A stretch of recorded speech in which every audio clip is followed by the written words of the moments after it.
Bulletin में इंतखाबी मुहिम से मुताल्लिक़ खबरें भी शामिल करेंगे, लेकिन पहले आपको बताएं ईरान का पाकिस्तान की सालमियत पर वार। ईरानी वज़ीर ख़ारजा ने पाकिस्तानी हम मनसब से राबता करके वजूहात बताने की कोशिश की, जिस पर जलील अब्बास जिलानी ने ईरानी कार्रवाई को पाकिस्तान की खुद मुख्तारी पर हमला करार दिया।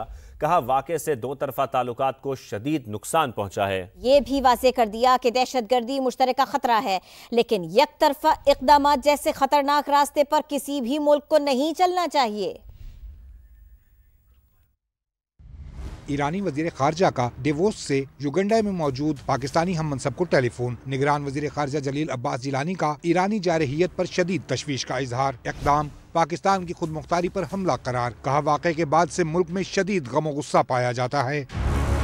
दो टोक कह दिया, पाकिस्तान इस इश्तिआल अंगेज कार्रवाई का जवाब देने का हक महफूज रखता है। तर्जुमान दफ्तर खारजा के मुताबिक ईरानी हम मनसब से गुफ्तगू में जलील अब्बास जिलानी ने वाज़ेह किया कि दहशतगर्दी खित्ते के लिए मुश्तरका खतरा है, जिससे निमटने के लिए मरबूत कोशिशें जरूरी हैं, लेकिन खित्ते के किसी भी मुल्क को यकतरफा इक़दामात जैसे खतरनाक रास्ते पर नहीं चलना चाहिए। इससे इलाकाई अमन व इस्तेहकाम को शदीद नुकसान पहुँच सकता है।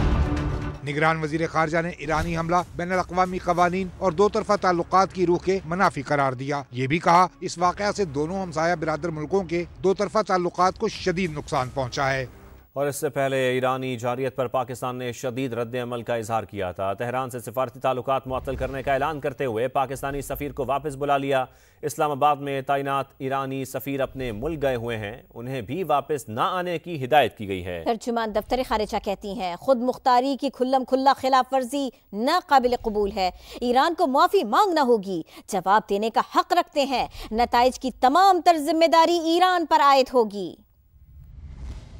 दहशतगर्दों की आड़ में मासूम बच्चों का कत्ल। ईरान सारी हदें पार कर गया। बलूचिस्तान में रात के अंधेरे में ड्रोन हमला कर दिया, मिसाइल बरसा दिए। पाकिस्तानी हुदूद की संगीन खिलाफ वर्जी के नतीजे में 2 बच्चे जिंदगियां हार गए, 3 बच्चियां जख्मी भी हुई। अदर हमसाया मुल्क की दुश्मनों जैसी हरकत, पाकिस्तान का सख्त गम गुस्सा। This illegal act is completely unacceptable and has no justification whatsoever. Pakistan reserves the right to respond to this illegal act, and the responsibility for the consequences will lie squarely with Iran. Pakistan ने सख्त रद्द अमल देते हुए Iran से अपना सफीर वापस बुला लिया, जबकि पाकिस्तान में तैनात ईरानी सफीर को मुल्क बदर करने का भी ऐलान कर दिया। पाकिस्तान ने ईरानी नाज़िमुल उमूर को तलब करके शदीद एहतजाज भी रिकॉर्ड कराया। Iranian ambassador to Pakistan, who is currently visiting Iran, may not return for the time being.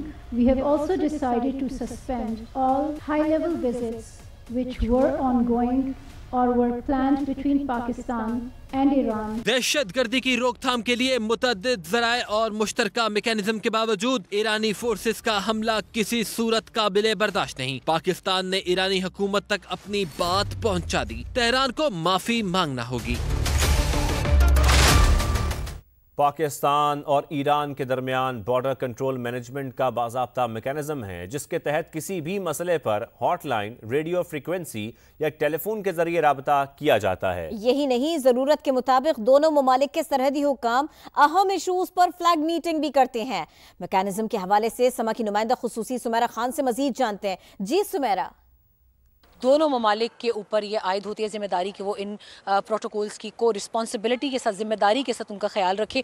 मगर ईरान की इस कार्रवाई को जो उन्होंने पाकिस्तानी सरजमीन की फ़िज़ाई और ज़मीनी हदूद की खिलाफ वर्जी करते हुए पाकिस्तान में रॉकेट और मिसाइल हमला किया, उसके हवाले से उनके पास अभी तक कोई तौजीह, कोई वजह, कोई ठोस रीज़न ऐसा वो नहीं दे सकी अभी तक। अगर प्रोटोकॉल्स की बात की जाए तो सबसे पहले दोनों ममालिक के दरमियान बॉर्डर पर हॉटलाइन मौजूद होती है। हॉटलाइन के जरिए दोनों ममालिक के ऑफिसर्स, बॉर्डर ऑफिसर्स रब्ता करते हैं एक दूसरे के साथ, वो भी नहीं हुआ। और इसके बाद रेडियो फ्रीक्वेंसी का रब्ता किया जाता है। अगर उसमें भी नाकामी हो तो फिर दोनों ममालिक की जानिब से अफसरान के वफूद भेजे जाते हैं बॉर्डर पर, एक पोस्ट पर, जीरो लाइन पर, जहां आमने सामने दोनों की बातचीत होती है। अगर उसमें भी नाकामी हो तो आला सतह के अफसरान, सीनियर ऑफिशियल्स, उनको उनकी फ्लैग मीटिंग कॉल की जाती है, जो कि इंटरनेशनल बॉर्डर प्रोटोकॉल्स के मुताबिक इग्नोर नहीं की जा सकती उसकी कॉल। सुमेरा, आपका शुक्रिया। पाकिस्तानी हदूद में ईरान की इश्तिआल अंगेजी, चीन ने दोनों ममालिक से तहम्मुल का मुजाहरा करने और अमन अमान कायम रखने की अपील कर दी है। चीनी वज़ारत ख़ारिजा की तर्जुमान ने न्यूज़ ब्रीफिंग में कहा कि पाकिस्तान और ईरान तहम्मुल का मुजाहरा करें। दोनों मुल्कों को कशीदगी में इजाफे का बाइस बनने वाले इक़दामात से गुरेज और अमन इस्तेहकाम को बरकरार रखने के लिए मिलकर काम करना चाहिए। पाकिस्तान और ईरान करीबी पड़ोसी हैं और अहम इस्लामी मुमालिक भी हैं। पाकिस्तानी हुदूद में ईरान की इश्तियाल अंगेजी, चीन ने दोनों मुमालिक से तहम्मुल का मुजाहरा करने और अमन अमान कायम रखने की अपील कर दी। चीनी वजारत खारिजा की तर्जुमान ने न्यूज़ ब्रीफिंग में कहा कि पाकिस्तान और ईरान तहम्मुल का मुजाहरा करें। दोनों मुल्कों को कशीदगी में इजाफे का बाइस बनने वाले इक़दामात से दूर रहना चाहिए, इससे गुरेज करना चाहिए और अमन व इस्तेहकाम को बरकरार रखने के लिए मिलकर काम करना चाहिए।